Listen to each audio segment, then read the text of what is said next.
If only you could see what I've seen with your eyes.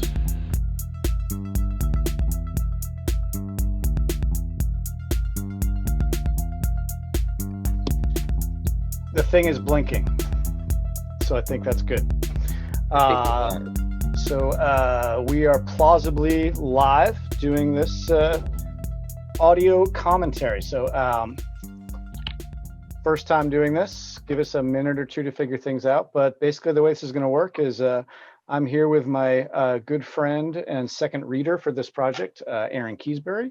And we're just going to go through book one of By the Time I Get to Dallas, talking about some of the making of and some of the details behind the scenes stuff, and mostly just hanging out, having a drink or two, and talking about this book.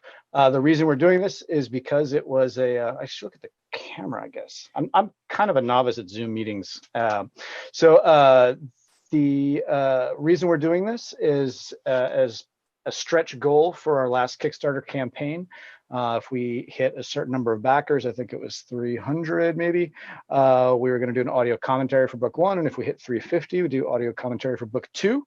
And we did it. So we're going to put together this commentary, and it'll live somewhere on the web for people to get to refer to if you are really into this story and want to do a deep dive, or if you just want to hang out with two very good looking men who are excellent at making cocktails and hanging out late at night talking about comic books.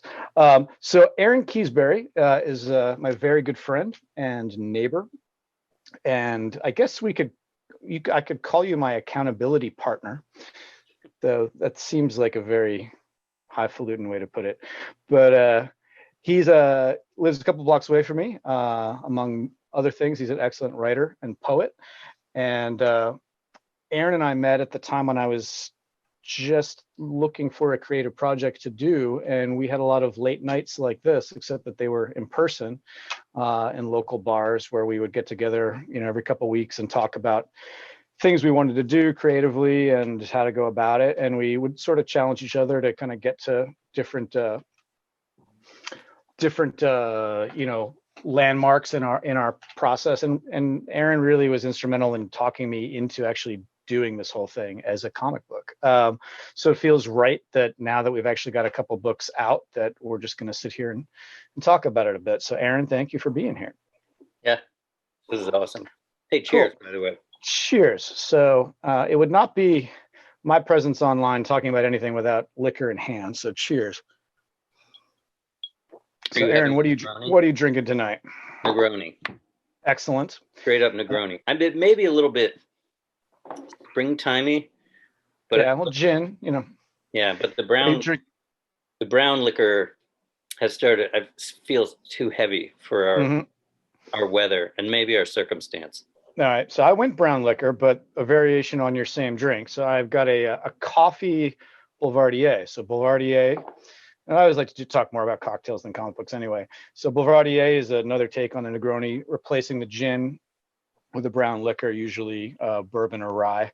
And in this case, I had some coffee infused sweet vermouth and use that. So ideally it has some caffeine in there because we're doing this fairly late at night and I needed a little pick me up. So I went with the coffee Negroni. And did you infuse the very pretty. Did you infuse the vermouth? I did. Really? So this little flask I have where it only needs it a few hours. It becomes very strong very quickly. But I'd love to know like how much caffeine is in it, because that's kind of, in addition to the flavor, I want to titrate the caffeine in with the drinks. That's the idea. We're going to find out. Yeah, exactly. So there we go. And this one's very nice because it's got perfect ice. See, if you look closely, you can't see the ice. It's like Wonder Woman's plane. You can't see it. All what you're looking at there is just the garnish. And that's because it's a perfect ice cube made by my friend Todd Thompson, who's probably perfect. The only person watching this. Is it perfect because it is it freezes very, very slowly. He has a special machine that does this. So it freezes with no air in the ice. So it's perfectly clear. So you can just see right through it. And he brought me a bag of it to work and left it in the emergency room refrigerator for an entire shift. And then I carried it home in a cooler. That's nerve-wracking. I feel like quite weird. Like the chain of like the what's the chain of custody. The chain of custody there should not go through an emergency room refrigerator. Yeah, I feel like it wasn't even that, but now that you mention it, yeah. What if you have, do you guys have like a biohazard? Yeah, hopefully it wasn't that fridge, but it's not as fine a demarcation as you might expect. So, I know a lot of people that won't eat anything out of that fridge, but I'm sure the ice is totally fine. I've had several of these ice cubes already. So what we're going to do is we're just going to go through the comic and just kind of talk and see what comes out of it. So by the time I get to Dallas book 1, here's our cover, which is actually a really late addition to this whole process, but is worth a mention.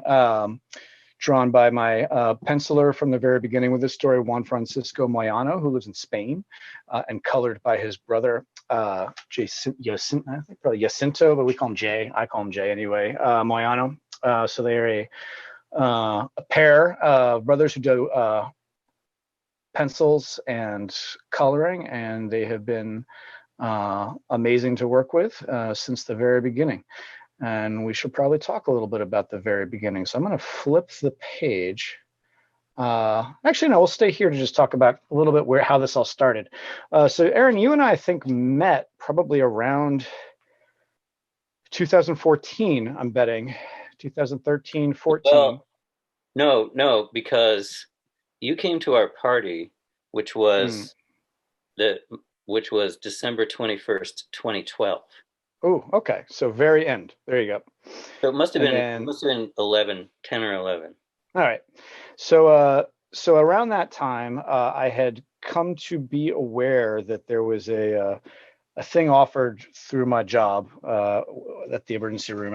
The hospital I was working at the time, where you could take a sabbatical, so some sort of protected amount of time to do something enriching. And I think that they probably really wanted you to do some sort of medical something or other. The moment I heard about it, I said, "Oh, I'm going to do that. I don't know what I'm going to do, but I'd love to take time off and do something." And I really wanted to do something creative, something that was not involving medicine, because I had gone from medical school to residency to job to having our first child, and it was a long stretch, and the chance to have a little bit of time to do something different was pretty appealing. So I told them I was going to take a month off. I knew that I couldn't actually travel, and I knew I wasn't going to do anything medical. So it had to be something that was basically going to be in my basement, where I could be home every day. And so I thought it'd be cool to do music lessons or writing, or whether that was going to be short stories or screenplay or something. I didn't really know. And I think that was the time where you and I became, drinking buddies and talking about these ideas. And Aron's got no shortage of his own creative projects. And I had this idea that if I was going to be a writer, I had to be a serious writer and write like a memoir, and write a memoir about medicine or something. And I was so unexcited to do that. And I mentioned that I had this weird idea I'd written down in 2011 about this migration where most of the people in the world start leaving for a single place on the map. And I started toying with the idea. Well, I don't know. I think maybe that could be like a cool movie, but I'll never get a movie made. What are the odds of that happening? So it could maybe be like a cool comic book. And I used to be pretty into comics when I was like 7th, 8th grade, and then kind of had gotten into them again just in the past 10 years, I guess. And the moment I brought that up, I remember like Aron saying, "Oh, that's so sad." And you're meaning like that I felt like I had to be a serious writer. And he's like, "That's what you should do. You should do the comic book." And I don't know that I would have done that if I hadn't gotten pushed. So I have you to blame for being completely, if I just done this as a goddamn short story, it would have been done 4 years ago. But it wanted to be a comic book, and now I've been ever since learning all the different things I didn't know about making a comic book. But it all came from those kind of weird nights. Thinking about when I think about that, is I like to think about the entire arc between like that moment or the moments that led up to it, right? And then like now, right?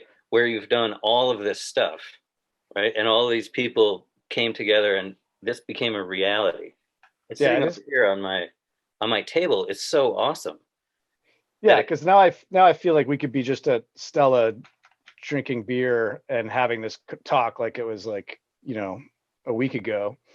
But in that time, right, like right. It's true. together with all these artists, like we've now done, the count is 106 pages of finished comic books so far, with a lot more script on the way. Yeah, so it is And kind of crazy. A lot of little steps. it blossomed out too in the process, right? Like Metastasized, blossomed, yeah. yes, however you. I think the Kickstarter. I feel like the Kickstarter thing actually opened up avenues of different like creative things that you could do. Yeah, well, that made it all of a sudden real that you could get your book out there and find an audience. Because I spent several years trying to get this published, Yeah, and that's interesting. and I needed to just get spanked with that because that just doesn't really happen very often. So it took a long time to kind of swallow my pride and go the self-publishing route. But yeah, once Kickstarter hit, you realize like that is its whole own ecosystem and audience, and once it started finding people that weren't my Right. just family and friends, it was kind of crazy. It's really Um, just as legit. I mean, the truth is you became a publishing company, right? a very small market publisher, but yes. Well, that's true. That's true. But you could put together a bunch of poems and at a real like poetry publisher, and they're not gonna ship as many of those books of poems that you're gonna ship on your own. So it's like, I don't know. Yeah, it's pretty Completely awesome. legit. It was very cool. So a lot of what we're doing here is thanks to Aron's encouragement. So let's start with the inside cover, because this is important, actually. I don't like books that waste space. I really like there to be a lot of layered detail and Easter eggs. And I've always was a kid that liked to pore over all the extra pages looking for little clues. And so I don't like to waste space on these pages. And before we make things too complicated, I'll simply say that there is the main story by the time I get to Dallas, which is about our medical student and his experiences in this end of the world type of migration event. But there's a deeper story into why that happens, which is hinted at and delivered by the time I got to Dallas as a standalone story. But I ended up along the way coming up with this whole other story and ended up putting it together kind of for fun as a smaller comic project. And the two of them are going to fuse together. And then I published that one as like basically a separate award for Kickstarter. And so I like to tie them together, each book, with something totally out of the Trinity. So that other book is called the Trinity Project. So that's the prequel to By the Time I Get to Dallas. And this page here is basically completely taken from that story. It has nothing remotely to do with what you're actually about to read in the next 36 pages of By the Time I Get to Dallas. And I really liked that. I thought it'd be really fun to just read this and be like, what the hell is this? And very little clue through the rest of the book. And it's only if you get kind of into this and get the Trinity Project, you'll start to kind of get more out of it. So that's what that's all about. Hey, before we do this page, can we go back and look at the cover? Sure. Especially because that's what you get first.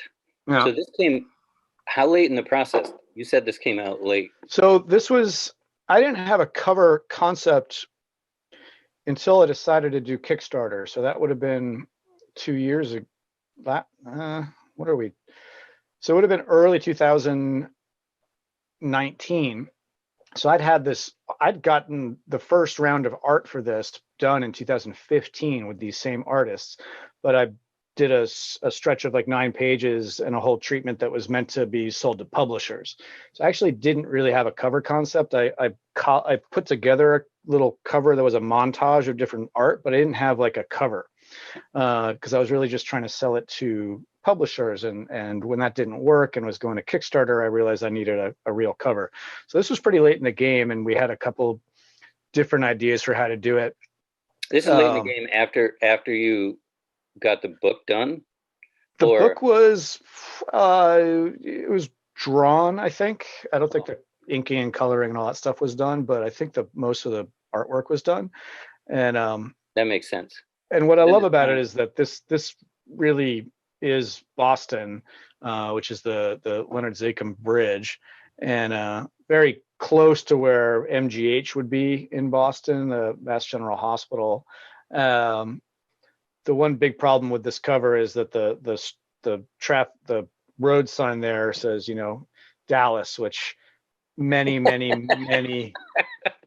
amateur cartographers on the internet have pointed out to me that you don't generally drive to Dallas from Boston. That is definitely true. That's That is, hilarious. so many people get really angry, or they say that's not Dallas. That doesn't look like the so and so bridge in Dallas. I'm like, no, I know it's Boston. So that's all right. People talk about it, but It is cool. Like, did you guys discuss, like, who'd you talk through the cover design with, or was it just your own kind of? We have never spoken. We only email, because he lives in Spain, speaks primarily Spanish, and I've never met him, and we've never spoken.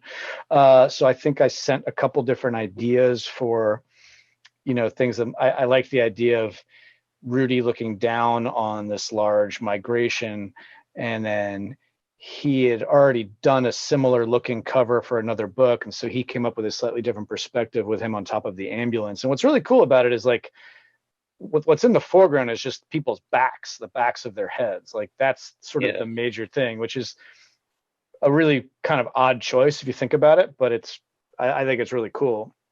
And it definitely gets the kind of the creepiness of the story, that it's like not quite a zombie thing, but it definitely invokes that feeling.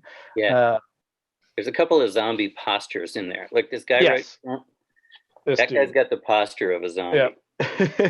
But this other guy right in front of him, he could just be walking. This could just be a Bruins game. Yeah, they're just letting out of a Bruins game. Yeah, I mean, actually, it's just what it looks like, except they actually look in better shape than most people after a Bruins game. Maybe it's a Celtics game, or like Disney on ice. Disney on wait, go back, because Disney on crack.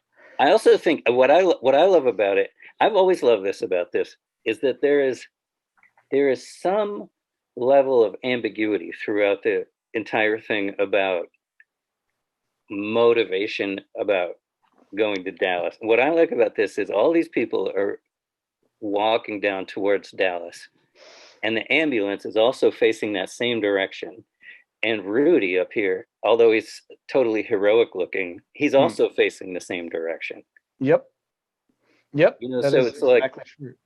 Yeah. So is he fighting the urge, or is he right? Does he just think that he's got a more noble purpose, and that tension is meant to be there through much of the story. Certainly the first two books. Yeah. Well done, dude. You must be like a trained writer or something.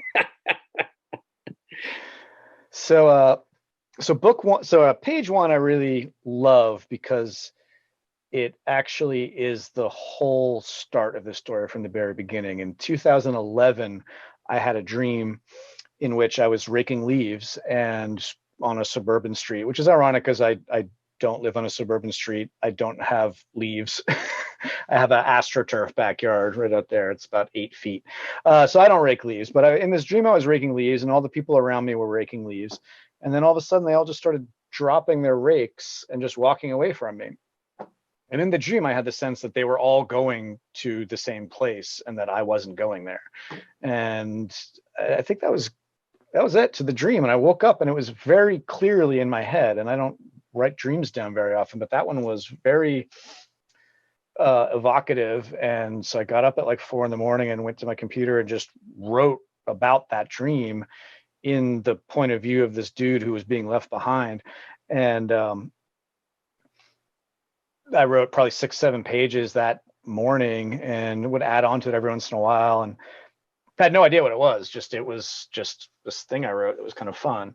And it ends up that this text, this is pretty much the first things I wrote, more or less, and that this image is exactly what I had in my head, now drawn many years later by an artist in Spain who's never seen. This is taking place in West Virginia. You don't know it at the time, but so that's just kind of amazing. So I like it because it's not zombies running around ripping people's heads off. It's just they just feel the urge to go away, and so it's a quiet page that I really like. Does The this other, yeah. does it start on the right hand side of the spread? Mm-hmm. Yeah, this is a recto page. We could we could do it as 2-page, but it takes a little more space. Well, it's a cool start too, because it's like a cold open. Because then so this would be the inside front cover is just to the left. Correct. What we just saw. And so that definitely seems like its own unit. So you don't feel like there's any continuity, and then you just start with and that's exactly on purpose. So what we will find, not until book 3, small spoiler, this character here in the camo fatigues is actually our main bad guy. I did not put that together. You wouldn't, because you wouldn't. There's no way to know that. That's right. Yeah, I wouldn't. So we don't meet him until book 3. Actually, possibly not even until book 4. So sharp eyes later on. We'll figure that out. No kidding. No. That makes this thing all that much cooler, though. Actually. Yeah. So the idea here is to try to set the stage of like the global kind of concept in one big complicated page, which I tend to write a few of. And I liked the idea of just starting from like the exact, so that the whole concept of this story is that like 80% of human beings want to walk to a single spot on the globe, which happens to be outside Dallas, Texas, and why that is, we'll find out. So I wanted to actually start from that specific spot, which I have figured out like, I don't know how many decimals, the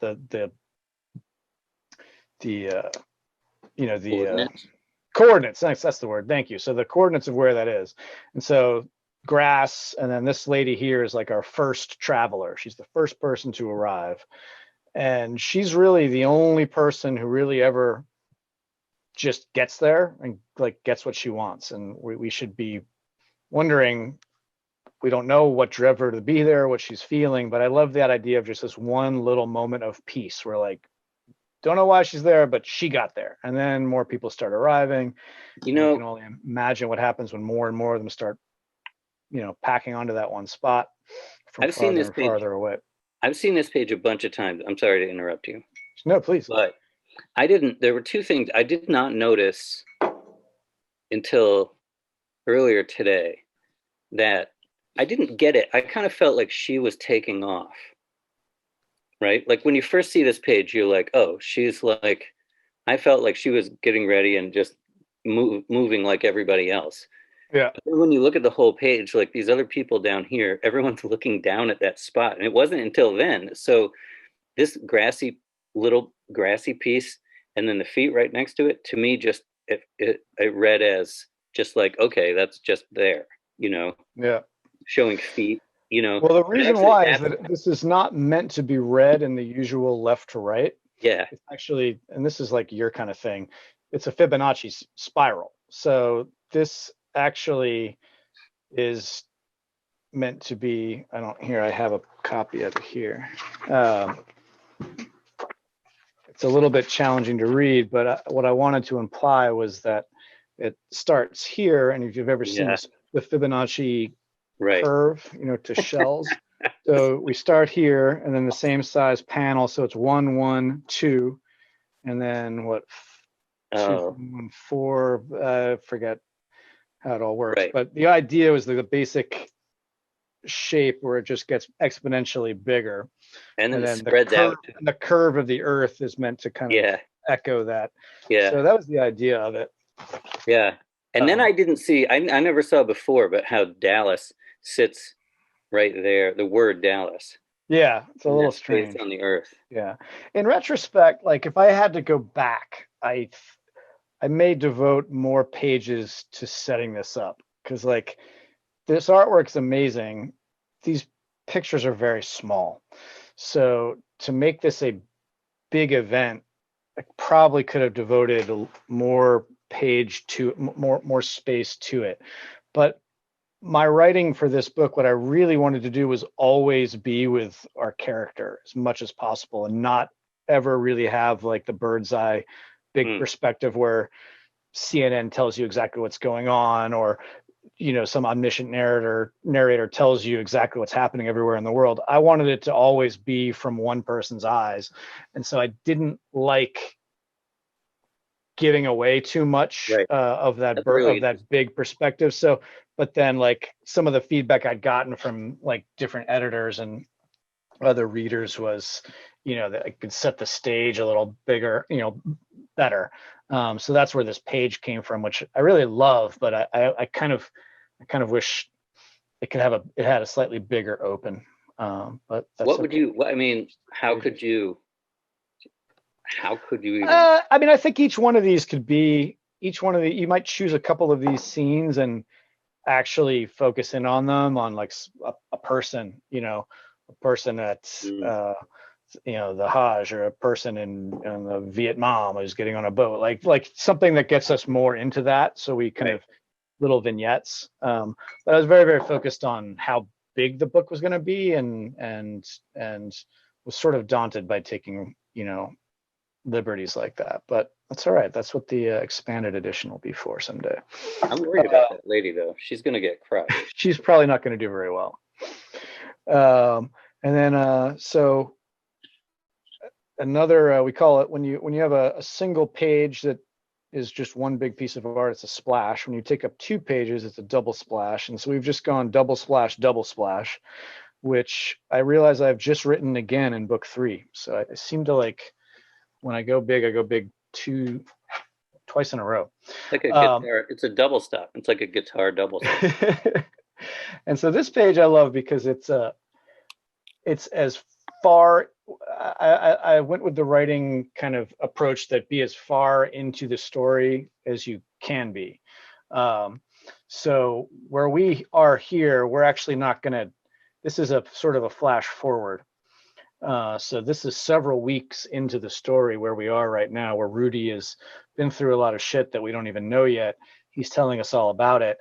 And then we're going to go backwards on this next page. We're going to be 2 weeks ago. So we're not going to get to even where we are, and actually until like several pages into book 2. So the next part of this book is all going to be flashback. But I like the idea of dropping us here and not knowing how we got here, and then setting the story backwards from there. So everything here is meant to be like a clue from a crime scene. And a lot of these details, these things that are on the ground here, you're really going to find out why they're there if you read on.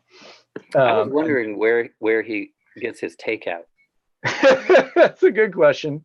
There's decent number of pizzerias in Boston, so I mean, not all. It's like COVID. A few places are still around. And you look out the window though, and you're like, man. Well, that might be week-old pizza at this point. What must it take to stay? I mean, I guess no one would be cooking, right? Probably not. Yeah. So if you're a pizza place, maybe he stole the pizzas. Maybe he stole them from maybe they're from the freezer aisle. That's weird. Yeah, I've kind of wondered that too. Like, I hope he has a lot of beer, because he's going to start to run out. I hope he lives right above a provisions place, because he does actually. He lives right above a bodega. We're going to actually see the bodega. Great, terrific. Later on. Yeah, so he's got some resources. Could be. So that's the idea of this. And again, most of the copy that's in this was largely written in that first couple page treatment from that first dream I had, which is kind of cool. So he's basically ruminating on giving us the backstory as to what this migration is, what he knows about it, which is not much. And then key question here is killing a traveler murder or mercy? I've seen it up close, and it felt like both. And that's kind of meant to be a big slingshot to push us through the first act of the story.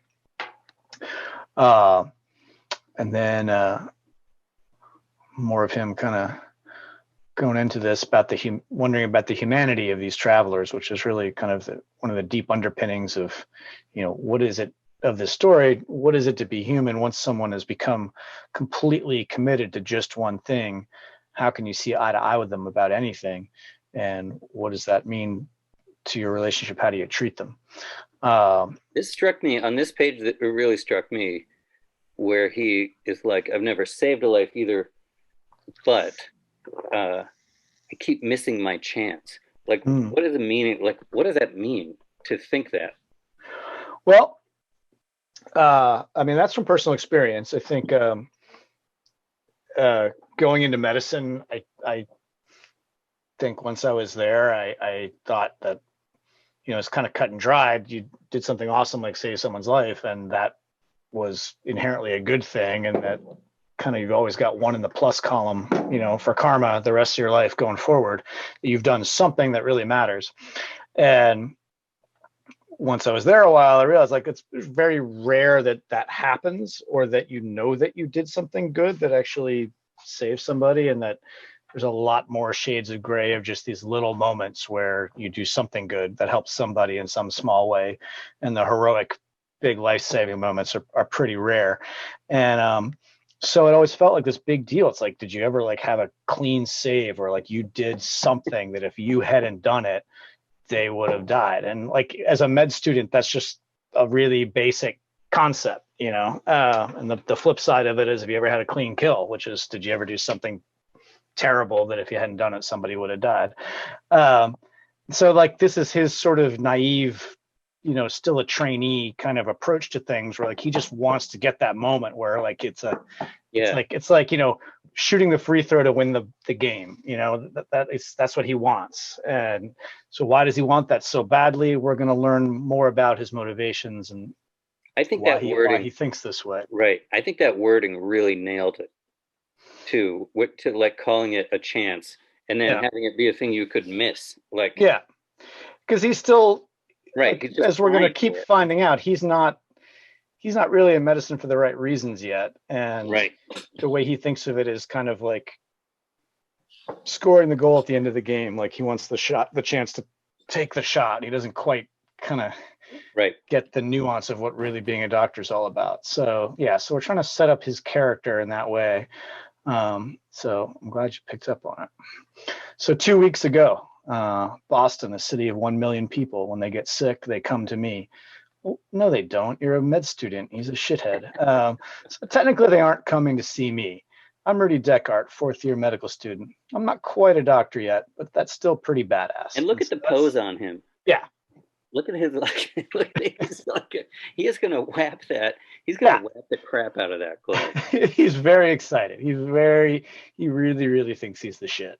Yeah. And what, you guys, do you have like a genre of person that you call glove whapper? Because I feel like that would be what a glove whapper would be. It might be. It would be someone at MGH. Maybe they're all glove whappers. I don't know.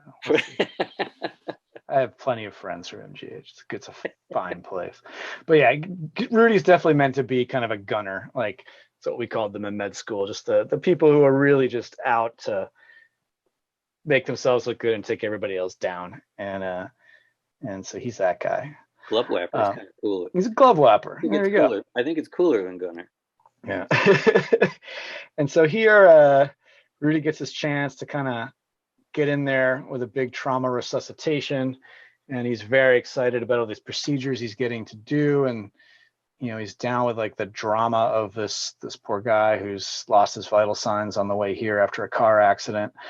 And so they end up doing an emergency thoracotomy, which is a increasingly rare procedure in the ER, luckily. And so this is about as visceral as you can get as in medicine, which is beating somebody's heart for them literally with your hands in their chest. And so he's all excited to do that. Of course, if you're doing that, the chance of this person surviving are less than 1%. And they're very likely to die there. And so 7 minutes later, he calls it time of death, 0924. And Rudy says quietly to himself, "That was awesome." And our graybeard physician, Dr. Schmidt, doesn't let him get away with it. And he says, "We don't do procedures, Descartes. We treat patients." And that's about as close to the theme of the story actually getting stated, which I wanted to do as plainly as possible, which is, in the end, what Rudy's going to learn how to do in this whole arc is to just take care of people. And, there'll be different people in the story taking different points of view. What is the value of saving one life if there's bigger problems going on in the world? And the point of view that, we're going to take here is you just treat the patient, take care of the people, take care of a person, and let the other things sort themselves out. So that gets stated by our mentor character here, Dr. Schmidt. I noticed Dr. Schmidt, though, for all his wisdom, is kind of a pointer. Like, he does point. He's a little aggressive with the pointing. But he's going to do it again, and then he does. Is that your only move? I feel like wiser guys. Got a very large index finger too. Wiser guys, I think, have more varied, like delivery mechanisms. My idea for nobody's perfect in this story, and mentors in emergency medicine are not perfect either. So these are based on some real people that, could get in your face. So can you zoom in on this? I can. Yeah. Can we see the bottom middle panel? I want look at how dismissively he's throwing those gloves away. Yeah, it's such a little detail, but he's like, Fran really nailed that. Yeah, it's amazing. So a real he's throwing it down, and he's like flipping his hand back to like and dismissing him. That's a good piece of work. How did that happen? That's pretty awesome. Honestly, I think that might be the first time I've noticed the gloves going down. That's so good. Yeah, like we choreographed this very closely because I really wanted the medicine to be real. Like, I didn't want it to be gratuitous, but I thought, one, there's very little action in the first good stretch of this story. So what we're going to have, I want it to hit hard. And I also wanted you to know that, like, when there's violence and gore, like, it's for a purpose, and like you really feel that this guy dies. And so I wanted to set the stakes for what this story is going to be, is that this is not going to be just zombies getting their heads lopped off with no consequences, that violence is real here. And I also wanted to establish I'm an emergency doctor. Like, I know this stuff, and I wanted to get a good sense of realism that your writer is coming from a place of special knowledge, and that we're going to take you on a ride and you're going to learn things along the way.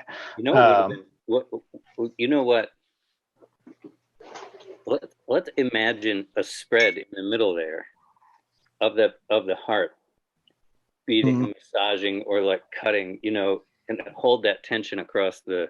Yeah, that would have been too much. Too many. Even that, I was a little. I thought it was reluctant to be gratuitous. I thought it was okay. It was gross. I didn't want to do more. Yeah, there'll be I think one good gross medical moment per episode. There's that bit with the drug hitting the receptors. Yeah. As divisors. We'll see that in a couple of pages, which is totally freaking awesome. And that was part of the same idea, which is, as from what I do remember from writing classes in college, where I took like a creative nonfiction seminar, and it was really about that. It was like, what do you know? Where are you coming from, where you can bring special knowledge and communicate that? And so I really wanted that to be part of my approach to this story, which is, delve deep in little places to the details here, like here. So we've seen Rudy at work. Now he's studying with his friend Flynn, who is based on my friend Dave Flynn from med school. And here they are studying at a two-headed microscope, studying what is this, histology, so cells and shit. And while they're doing that, they have this very jaded game of Deadpool, where they pick people who are going to die. And this is all based on reality. This is what me and Dave and my other friend Jeff Gold did during our histology classes. We thought about people in the world who were going to die and kept track. It's kind of dark, but I love this story because it really, I think, establishes, the kind of that Rudy's kind of a cad, like he thinks he's the shit because he just got in on this thoracotomy, and Dave wants to go and like see a patient on the floor, and Rudy's just like, come on, like it's time to get, it's Miller time. So I wanted to establish that, like, even the people around him that like him have their problems with Rudy. And what I really wanted was Rudy to be as hard to like as possible while still having enough redeeming quality that you stick with him.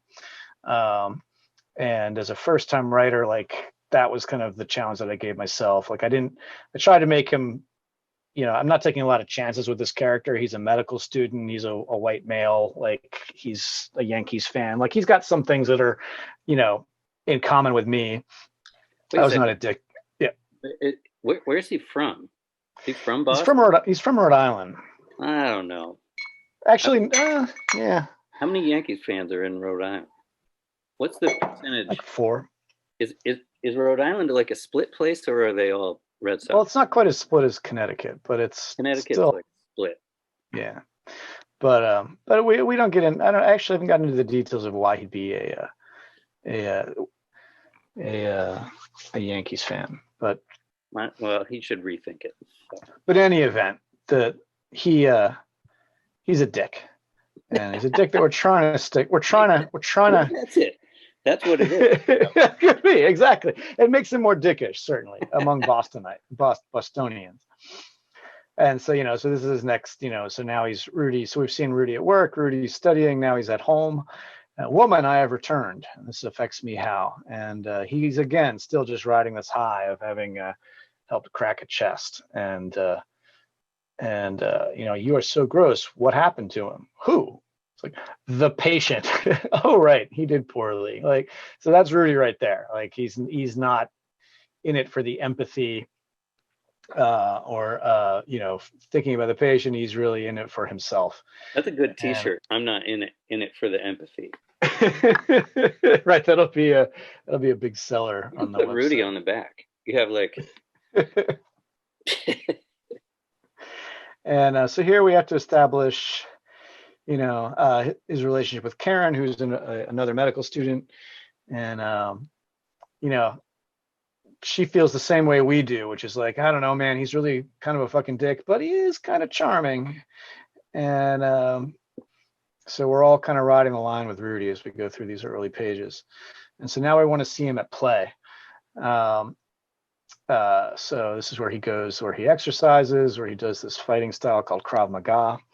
And this is, again, another place where this is here for a couple of reasons. One is that there will be this whole adventure that he's going to go on, and he'll be called upon to fight. And I wanted to have him actually have some skills so that you knew that it was real and not just, typical hero stuff where he just happens to be able to kick people's butts. And in addition, I happen to have done Krav Maga for a bunch of years, and it's something I know about. So I thought it would be kind of cool to have this look real. And so this stuff here is all pretty real techniques. So I just thought, like, look, this is stuff I know, and it'd be kind of fun, and it kind of makes him even more of a dick if you think about it, because it's kind of like a loner sport. It's not a team. He's not like off playing, dodgeball with his friends. He's off kicking people in the nuts. What is and this? all that in the second panel down? Yeah. What is that on the left? It should be a mirror. Yeah. And this is all based on Boston Krav Maga up in Malden with my friend and mentor Dennis, who this was originally based on, and then Ali ended up being a backer and became the cameo fight instructor, and he also is an emergency doctor who also does Krav Maga. So found like the perfect person to be the cameo for this scene. And so we get some little nuggets of knowledge here. 50% of fighting is being hit, my friend. And we're going to come back to that later on. So these are lessons that will need to stick with Rudy as we get through the story. So now we're at Rudy at play. Med school party. Turned it up a notch, but most of the things in this story happen at one point or another in med school that I can recall. Maybe not all in one page. So big crazy med school party, people playing cards, there's strippers, they're putting in IVs because it makes the hangovers a lot better. I was wondering about what do you do with the IV? Is it like a drip bag? Yeah. You get in the hospital? What? Yeah. Where do you just keep that? You hang it, you walk around with it, makes you look cool. I've only done this once or twice. That's a pretty. But it does really, really help if you're feeling terrible. What do you put in it? Just normal saline. I mean, you can get fancy, but normal saline is fine. What does saline do? Does it act like hydrate? Just rehydrates you, but way quicker. Like the moment it hits your vein, like you just feel resuscitated, literally. So if you've had a long night, it can definitely help. What does it do if you're just standing around? Like, let's just say it still probably feel pretty good. Like just like if you've ever been to an ER and needed fluids, like it usually just kind of just makes you feel. You realize that maybe you're walking around dehydrated all the time once you've had an IV because it hits you pretty quick. I wouldn't mind trying that. Well, I'm a really bad IV placer at this point in my career, so I don't recommend me. How long do you have to carry that thing around? It depends on various factors, but you can bang it in pretty quick. I've only done this maybe twice. Twice with two bachelor parties that in Las Vegas. Yeah, but, we were glad we had them. But but then you talked about this little cartoon. Cool. So what's happening here in this page is based on reality. This Rudy's going to play a really, really risky practical joke, which is he's going to inject a paralytic medication into himself that is going to take away his ability to move and breathe. And this will cause his friends around him to need to basically breathe for him with a bag valve mask. And this I've never done, I'm happy to say, but I have heard of anesthesia program, I won't say where this there's a thing called a succinylcholine race. Succinylcholine is this medication. And I don't know if this is true, but I have definitely heard it from multiple sources that they do this race where you have partners and you're on a beach and one person injects the succinylcholine and then sprints down the beach, and then their partner runs after them with the bag, and they eventually are unable to move and collapse and now can't breathe. And so their partner has to put the mask on them, which we're seeing here, and breathe for them for 10 minutes. I feel like it's irresponsible even to be talking about this. It is. But like, this is like the three people that are doing this, that are watching this commentary are going to get some nuggets. And that's one of them. So that's called a sucks race. So and this is a take on that. What are the chances you die? Even if your partner is doing the point is, if you're learning to be an anesthesia resident, like you're going to be an anesthesiologist, you need to be able to bag somebody without fail. And so this makes you really, really, really learn how to bag somebody really, really well. And so, that's about the most hardcore thing I've ever heard of in medicine, but I don't know if this is still a thing, but I've heard of it being a thing. And I always thought, well, if I ever I'll get that into a story somehow. So he just does what I liked about this was like, he's not afraid to take one for a joke, like he is self-effacing, and even though it's a sick sense of humor, like he's willing to suffer for a good joke, which I thought would be an important thing to establish. But I think it's important that whoever's watching this know that I have never done this particular stunt. But this cartoon strip is here meant to graphically represent what's happening, which is the medication is finding these neuromuscular receptors and blocking them.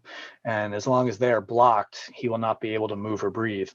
And this too, we will see later on in our story. We will need all of this. So special knowledge that will come in handy later on in the story. And I just love the stripper kind of appears and is kind of staring at him like, what's wrong with that guy? And so the next day, he's back at work and not feeling so hot. And he's asked to go in and see a patient who is elderly patient who's septic and very sick. And he comes out and says, oh, well, she needs all this stuff done. And Schmidt, our mentor, says, oh, no, she doesn't want any of those things. I've talked to the family. And Rudy says, okay, well, then there's nothing to do. And Schmidt wants him in there basically caring for this woman who's dying. And Rudy doesn't get it. Rudy doesn't understand that that's a role that he can play. And so Schmidt says, Deckard, is this really for you?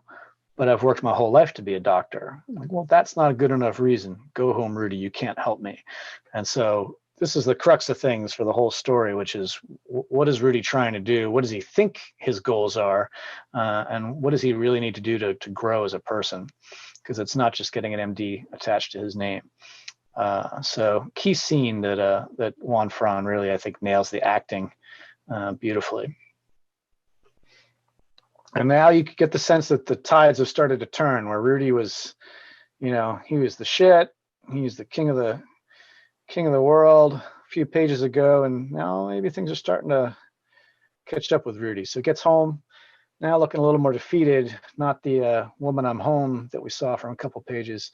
And what does he find? Karen's leaving, going to Dallas. And obviously that's a surprise. And Karen doesn't have a real great explanation for why she's going, but she just says, I have to leave here. I have to go there. And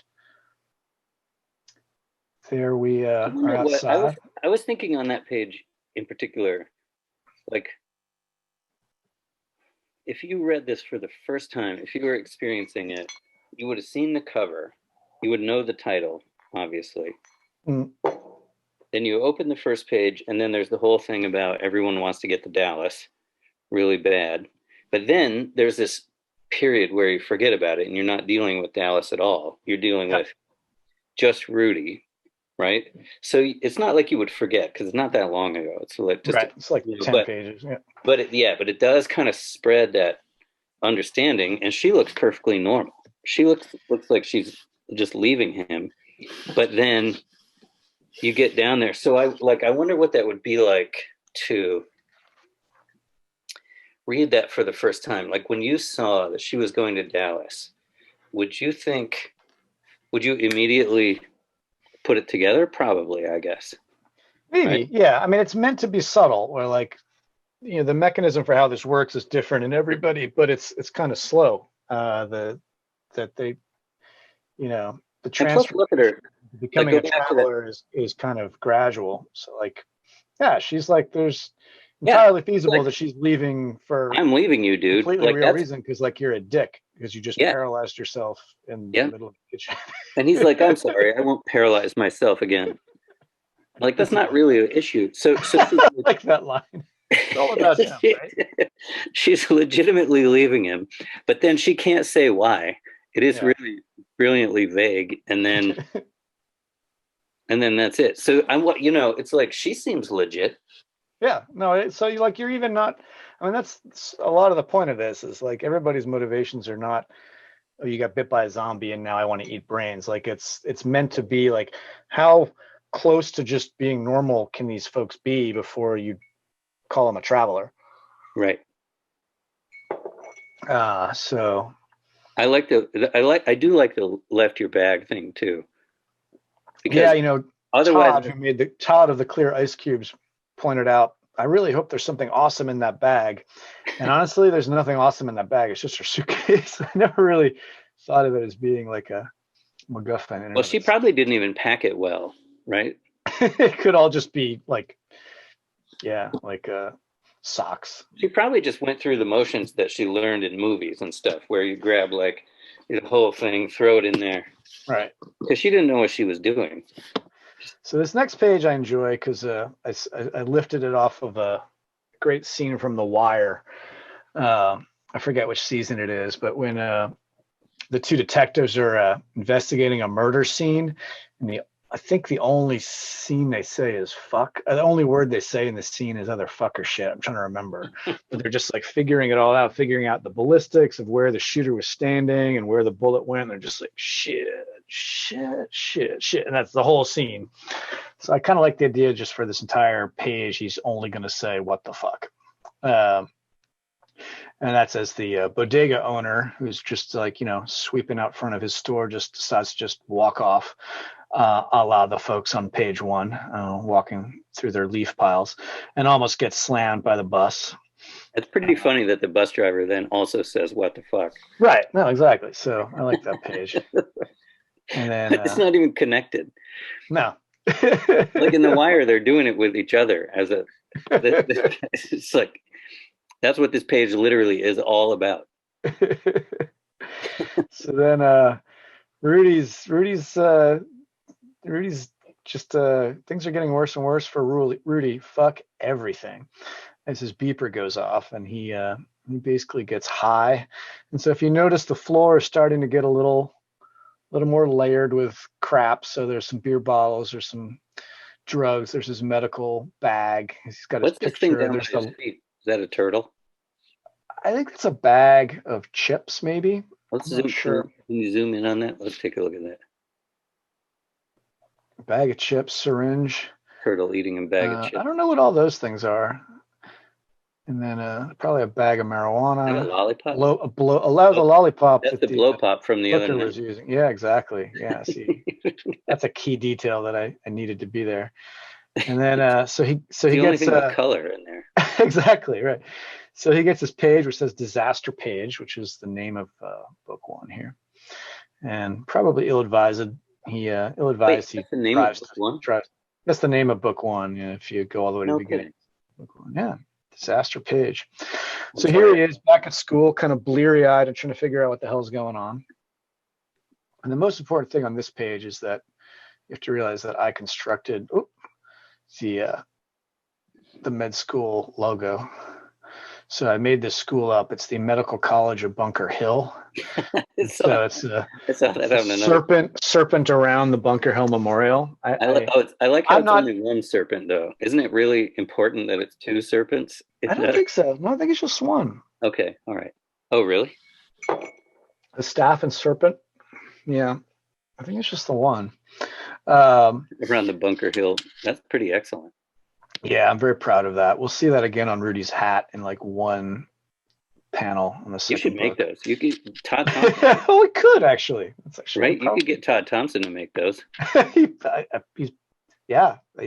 quickly. That's a good idea. You know what? You put it on a patch on your white coat. Yeah, of like a nonsensical medical school. Yeah, but non-existent medical school. I like that. Yeah, but then you could sell it as like a barbecue coat or cooking coat, right? So it's not just dressing up. You need to wear it while you're barbecuing. So here's a lot of exposition from our dean of the medical school, who basically kind of finally lays it out like, this is the migration. This is what we know. Everybody's going to Dallas. I don't know. Rudy's been so caught up in his own bullshit that he's not been aware that this is going on. And he says, wait a second, that's where Karen's going. And he's starting to figure it out as she kind of lays it out that, look, we need to test you all because you've got to work in the hospital. We need you here, but we need to know that you're okay. And all Rudy can think about is Karen. And don't ask me to explain the purple pants. It's they're cool. I don't really know how that happened. Cool. They look good with that jacket. I love this page because I wanted to get a little bit of the kind of like 12 Monkeys kind of like creepy medical people lurking to get you feel. So they've got this testing procedure to figure out who might be a potential traveler and who's not. And to be fair, their assessment criteria are fairly vague. And they happen to match pretty well with a person who's smoked a lot of marijuana, like our friend Rudy. And so he's worried that he's going to get in Oh wait, is trouble. he high? Yeah, because he was. Yeah, because he was just driving. Remember, he's all high right here. Right. Yeah. And then gets. Oh, we missed a You could page. tell Oh, because there of he the is. way Yeah, right. He doesn't know what he's doing. What am I doing again? Right, disaster page. So Yeah, yeah. dramatic. Oh yeah, that was subtler than. I mean, that's nice work. Yeah. So and they got his bloodshot eyes pretty well there. Mm-hmm. So he's starting to get more and more paranoid, and rightly so, as he's starting to act out. They worried about his kind of stability, and he's freaked out to the point that like the dam's about to break, and we're definitely going for like kind of a Clockwork Orange sort of build in the tension here. And then he says, wait, what's this? Sorry. So these are details from this video that they're watching, where they're learning like how to identify a traveler. I see. And so that's kind of like flashing, in his mind as they get closer and closer to him in these freaky suits, and he's bugging. You don't need me here. You were going to kick me out anyway, right? So you don't need me. You need real. Boom, doctor. So this is where he literally breaks into the second act, where everything that we know about his life has just changed. He has left medical school and is going down the rabbit hole. So he punches a security guard, runs down the. Wait, who's this coming after him? Is that nobody's coming after him? That's him. No, like that boss. Is that the boss lady's hand? And oh yeah. She's trying to like stop him.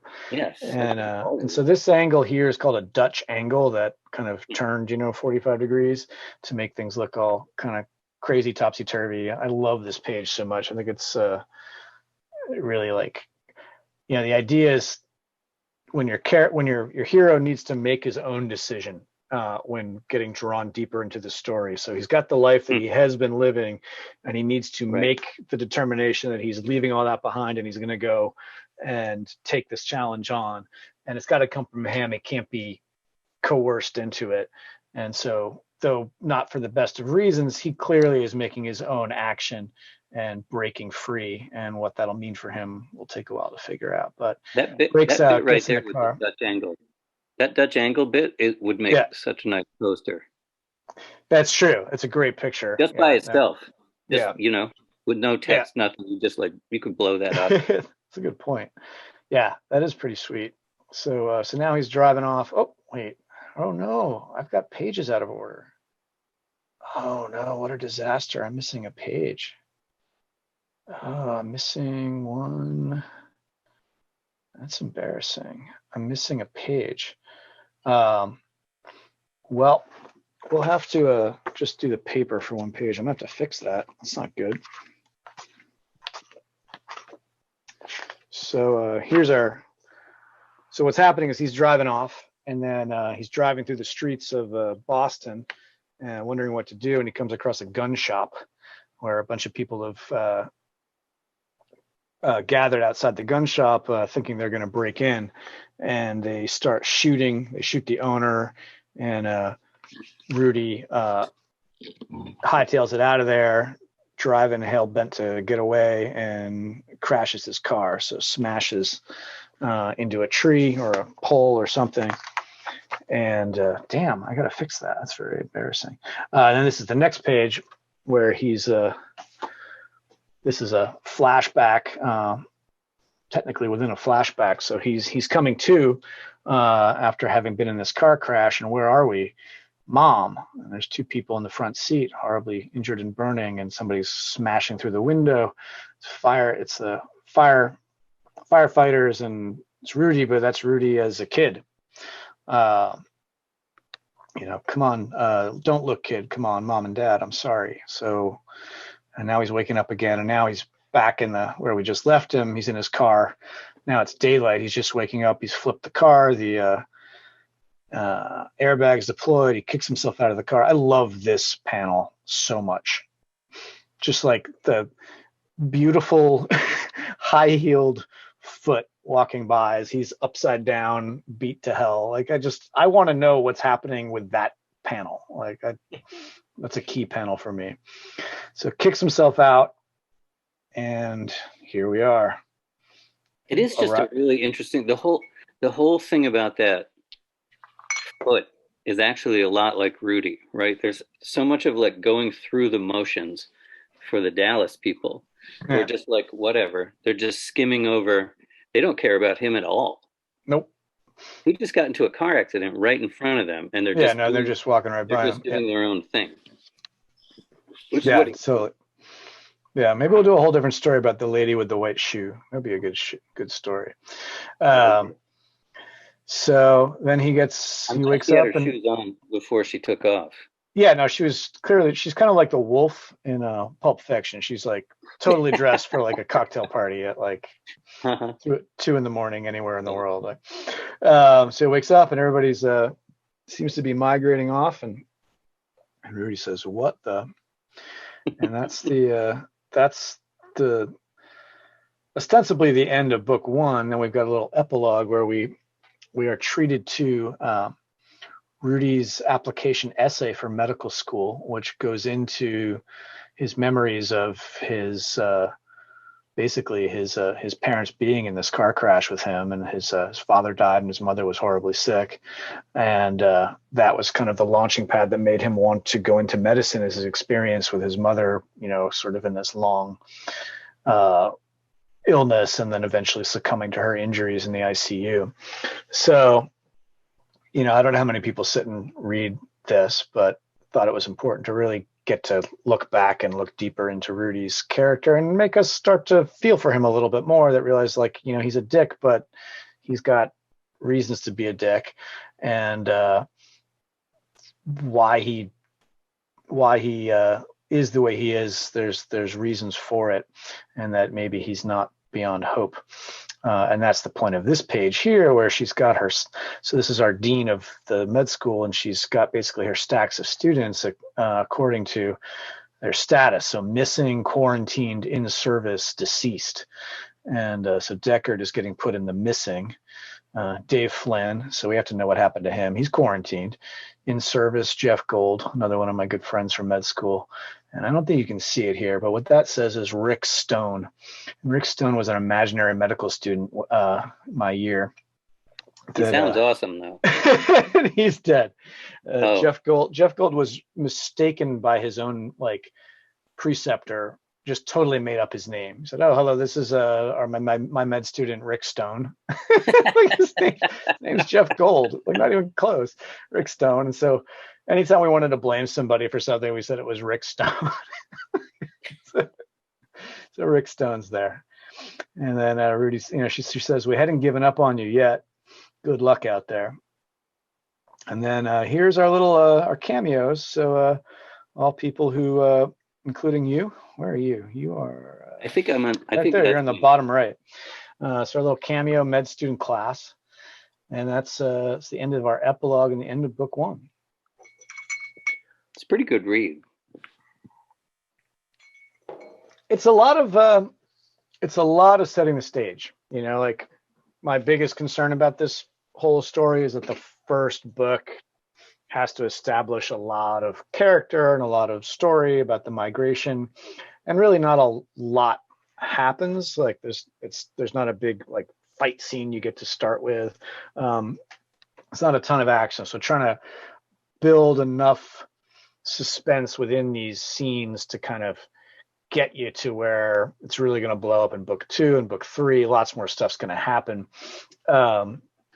So book 1 was definitely the kind of the high wire act of the series. I think everyone after that, there's a lot more busyness that's going to be, a little more standard comic fare.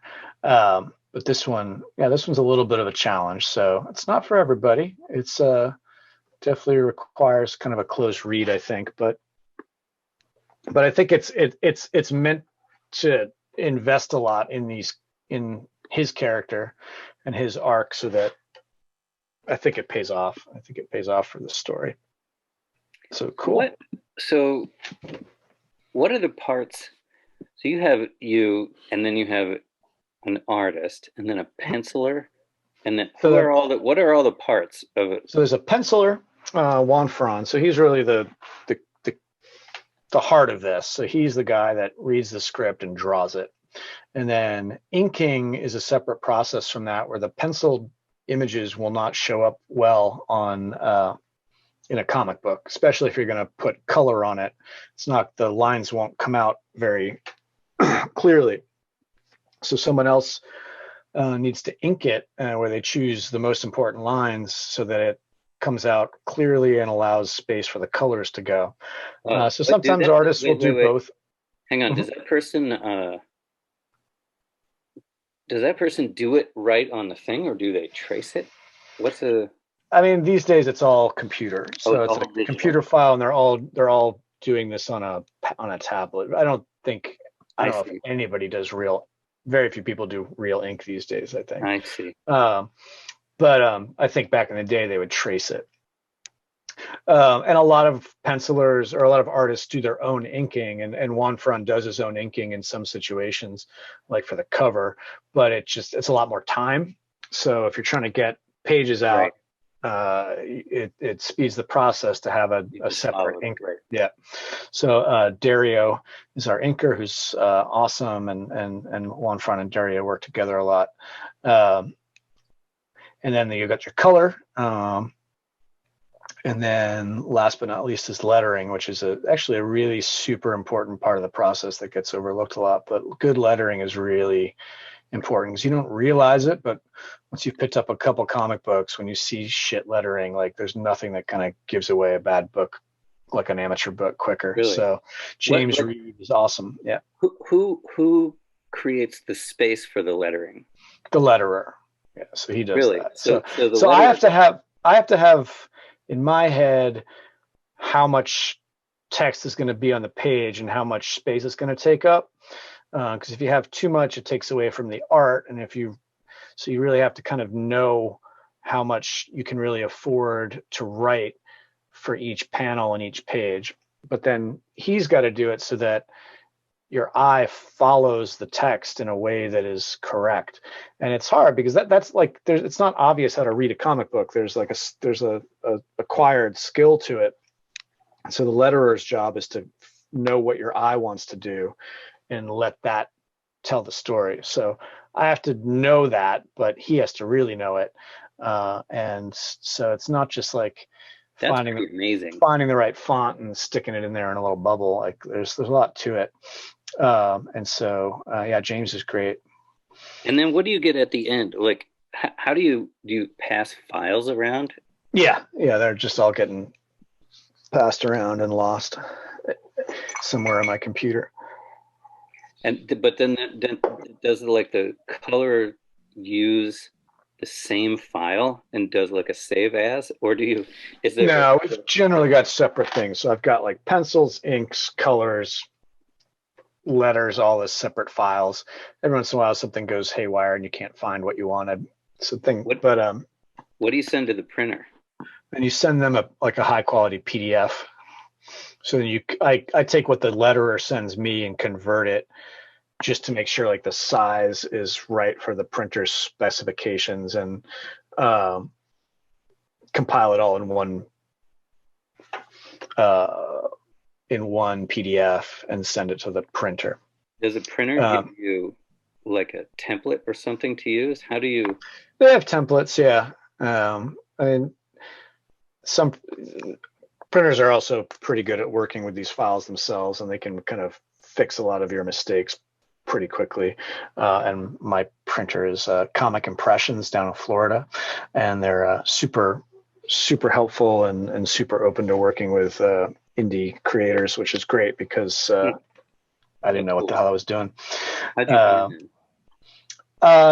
Through this comics making community that I'm part of called Comics Launch, which is basically a course that I took to kind of learn how to do Kickstarting for comics. But it's a whole bunch of creators that all are on like a Facebook group, and they have sponsors and people that they recommend, and Comic Impressions was one of them. So like that's been a really helpful resource to kind of find out how to do a lot of this stuff, because I didn't know how to do any of it. Did you start writing emails? Like, how do you even know how did you learn all this stuff? I mean, it's usually not until you get to a point in the process where you're like, oh shit, what do I do now? Like, how do I give this file to a letterer? Like, do I have this formatted the right way for the letterer to do it? And then, like, I mean, luckily you have the internet. You can find advice. It may not always be the best advice, and then you just kind of. I mean, the most important thing is to read a lot of books, like read a lot of comics, and like know what you like and what you don't, so you develop a vocabulary. The printing stuff and the formatting files I find to be by far the hardest part of all this, because it took me a long time. I'm still figuring it out. So like I want to sell this book on Comixology, which is like the Amazon site for selling comic books. And they've accepted the book, like they want to sell it, but like one page has like an artifact on it that they won't accept, and I cannot because it's figure out why. So there's some on this page somewhere, there's some sort of problem that they have with how the file is converted or something. I don't know what it is. Oh, and it's a computer problem, not a content problem? No, it's not a content problem. They just say like this file doesn't look right. Like there's some sort of weird artifacting, and I've resubmitted it like 10 times to them, and I can't figure out what it is. So like, it's not like the end of the world to not be on. Wait, how do they communicate that to you? With an email. And what's it say? Is it just says like, like a lot of it's standard, but then there's I guess there are actual human beings that work for Amazon, and it just says, we have this artifacting problem, and it seems like there's a real person in there. I would love to actually talk to them a little more. Maybe I will actually write back to them and try to. Why would that matter? Because I mean, they have standards to uphold, but I don't know. This page looks pretty right. But I mean, how would they know that page? I think there's probably a computer kind of screening thing that picks out problems. Is my guess. You send one file. Is it one file you send them, or is it? Yeah, one compiled file. So then, what are they trying to do with it, where they would be detecting that? I think they just want to make sure it meets their quality standards, so that I know, but how do they poor, like low resolution or something? They must be scanning your file. So I don't know. It's annoying, but that's the point. Is like things like this, it takes a while to figure it out. So definitely book 2 was way smoother than book 1, and hopefully book 3, knowing the process better, I can write the story better for the artists, so that the whole thing hopefully goes a little smoother. So it's a huge learning process. But how much is arced out in your head? Do you have the whole thing? The whole thing's been written through well, 2 drafts, I think. Right. But but now do you know exactly what's going to happen in 3, 4, and 5? The where the breaks are in the books is a little up in the air, because when I first wrote the story, I wrote it as a 4-book story, and it had to be 96 pages, because like I thought it had to be 24 pages, which was more or less like what a standard comic is. And if I write more than that, it'll never get done. So I was like really, really slavishly devoted to this number of pages. And that was good because it made me get it done. But then as I went back and got it ready for an actual artist, I realized like I'd fit way too much into some of these panels and some of these pages. And so to let the story breathe and be the best it can be, you got to spread it out. So I basically added probably 50% to the story as I've gone through and rewritten it. So it went from 4 books now to 5, and realistically probably ends up being 6, which is actually kind of the sweet spot for like a graphic novel, is that like a six book arc that then gets compiled into one final trade paperback. So that'll be like almost 160 pages, or a little less, 150 pages. So then you've got like a nice solid book to sell when it's all said and done. So I'm not quite sure where book 4, 5 will fall, and if they'll end up being a 6th or not. I think they probably will. So 3 is written. I sent the script to Juan Fran today. That's 36 pages, and that's like the midway point of the story. But there's still a lot to happen. So it's going to be 6, I think. I saw your script early on. You would have read probably the first draft of the whole thing. In script, yeah. And then, but then, and I remember you talking about your conversations with, I'm sorry, who's the artist, the penciler? Juan Fran. Yeah. Your conversation with Juan Fran, and I think I remember you saying that you were realizing that you had over scripted in terms of how the panels were going to go. Yeah, totally. How did that play out? Did you end up then easing back off of that? Yeah. So like, not having ever worked with an artist, I was really, really specific about each panel. And like, so I would say like medium close, two shot favoring Rudy. This is in the background, so and so. And I would do little thumbnails of exactly what I wanted the panels to look like. And like, that's okay. That if you have a specific thing that you want and a reason for it, like there's nothing wrong with that. But you don't need to do that all the time. Once you have a competent artist who knows what you're trying to do, you don't have to overwrite each panel. So now, like, after having done this with him for a while, like I know where I can just sort of leave not a lot of direction, and others where I'm very specific, or try to get him. I'll say, like, in this page, this is what I want to happen. We're explaining this stuff. The characters are talking a lot, but they need to be doing something funny with their hands so that like we're interested. So like I'll try to give him like this idea of like, this is what this page needs to do. And then if he sees a different way to break the panels up, then like it's totally, his prerogative to do that.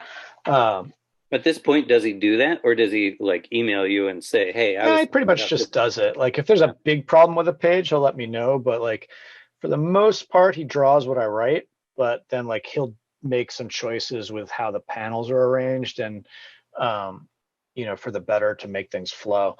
But he gets the story at a deep level, like really understands what the drama is supposed to be on each page. And so it's rare that he makes any kind of choice that I don't agree with.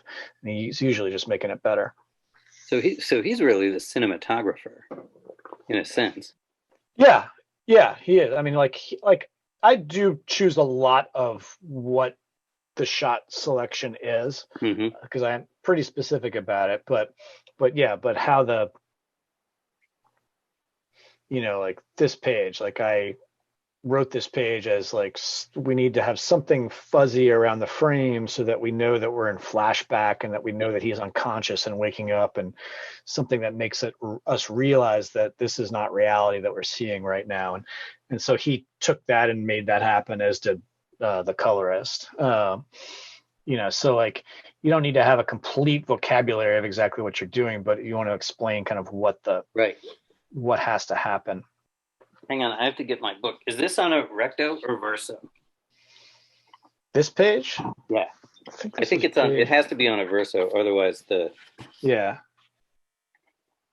it's verso page. Yeah, because otherwise this was a really cool. This was a very cool experience as a reader, where you're going from here, everything's like colored this way, right? And you know what's going on. This is where he's. Oh yeah, there's a shootout. The missing page. Yeah, and then you turn it, and exactly what you expect to happen, which is a car accident, because you saw this, is happening. Yeah. But everything's completely different. Yeah. It was really, to me, that's my favorite page in the whole first book, because it's for exactly that, where it broadens your view of how the story is going to get told. Yeah. And you realize that there's more to Rudy than what we realized. And then we snap back. So I love how that works. Yeah. It was cool. Super fun. Well, this has been awesome. We've been going quite a while, I think. Yeah. But this is not surprising. I should point out that the cover for book 2 features you. I don't know if anyone can. There you are. Yeah. So we'll go over that one next time. I don't. I think we've spoken enough. This was super fun. Next one, I don't know. It'd be fun to do it as like a Facebook Live where like people could ask questions and stuff like that. But I feel Yeah, like that's that a would be lot cool. but it's also a lot to manage. So to think about it. There's also Uh, Instagram.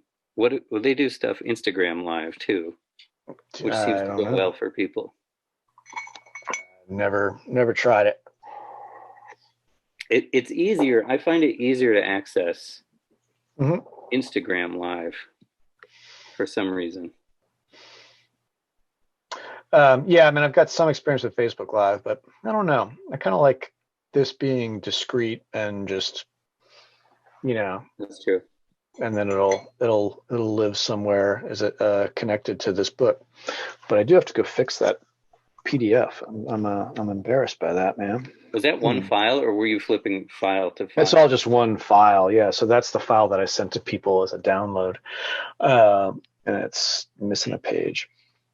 So But you I can fix compiled it. Yeah. Couldn't you send the same file you sent to the printer? No, it's formatted differently. Those are huge. So it's you got it. So this is optimized to be read like, on the web as opposed to printed. Yeah. Versus by yeah, it's all RGB and CYMK these days. what is that? That's different color Oh, color specs for files. You should I know like all how it that just stuff. rolled off. You should know all that, don't you? Well, I know, my half of Aaron's day job, he is a educational publisher. So yeah, my part of the process is always in the early part. Yeah. With the authors, and then another team puts all that stuff together. So I kind of learned it but I only learned some of it. Yeah. Osmosis. I only learn it by screwing it up. That's it. It's really a terrifying process when like 10 boxes weighing 600 pounds arrive at your door and you don't know if the pages are going to be in the right order. Like something could be horribly wrong until you open it. And that happened. One of the books I ordered, luckily it was only like 200 books. Like they had just stapled the pages in the wrong order. It wasn't anything I did. And so I had to pulp all that and they had to reprint it. So like, you just send it back. when like half a ton of shit appears like in your entryway, like you're really, really hoping it's printed out correctly. But no, our printer's been awesome. And it came out great. You're the whole operation. It is maddening. Yeah. That's what you're the whole operation from author. I am. There's no one else to blame. Publisher to editor to what we would call production editor, which is putting it all together, like fusing it all together, creating the files. Then you send it. The only thing you don't do is print, because then you get it back and you're the warehouse. Yep. Yes. Basement is the warehouse and I'm the shipper, packager. The shipper. You're the warehouse. You're the floor employee too. Absolutely. Yep. You and Ezra. Yeah, I could use a little more. Yeah, production editor would be nice. That would be good. It would be a lot easier for you, but it would. But like, you got to have your hands all over this. I mean, this is more of a singular piece of art. I feel like where you want to do the whole. Yeah. Like, and I love having even packaged the books and shipped them. Yeah, that's cool. Like that part of it. Like, it's cool because then, right. I hope there's a point where I'm not doing that, but you touched every single book too, didn't you? Have you? Yes, I licked some of them, but I'm not going to tell. How do we know? Is there a way to tell? Like when you lick it, do you lick it in a consistent specific spot?